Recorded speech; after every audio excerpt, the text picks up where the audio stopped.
Okay, in this video we're going to look at simplifying expressions. So you can see here also Corbett Maz video 9 is very good for this one. But in algebra, letters are used to represent unknown numbers, and we can collect like terms. So first of all, we're just going to go through a few of these. A very quick video, this one.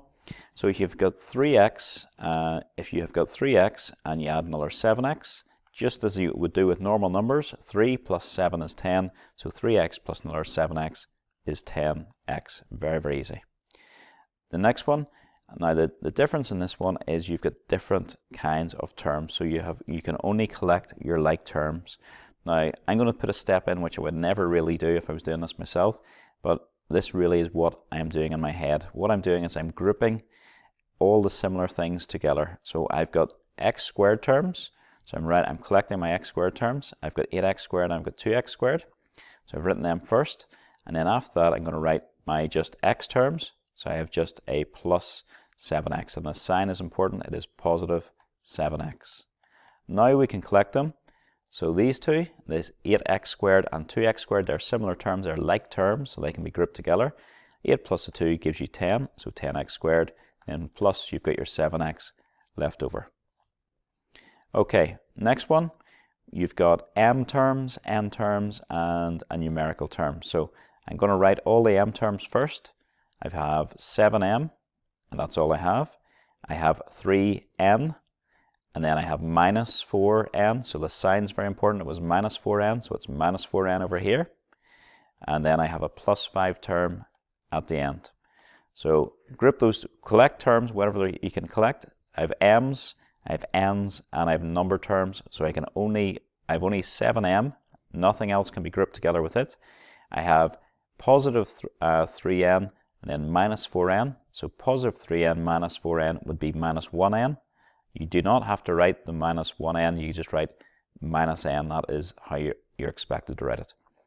And then at the end, you've just got a number, which is a plus 5, so you still have it.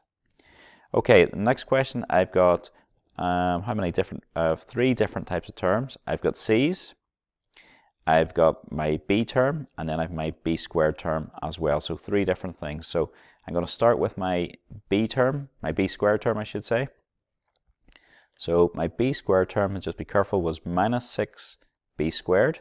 Then my b term, I had 5b, and then I have 10c, and then I have another c. So there's not much we can tidy up here. Just the c terms can be tidied. So I have 6b squared plus 5b, and then plus 11c. Okay, this one, next 2 examples are a wee bit different. We're going to have to multiply these terms. So we have 4a times 2b. So you do this in 2 steps.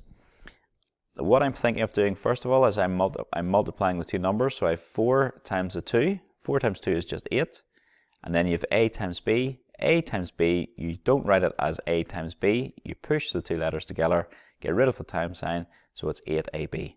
So 4a times 2b, multiply the 2 numbers. 4 times 2 is 8, and then a times b is ab, and then push it all together, 8ab.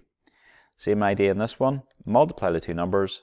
2 times 3 is 6, and a times a, so we do that over here. If you have a times a, you should know a times a is a squared, so my answer is 6a squared. Okay, right, you're now ready to do your practice book, page 29, exercise A.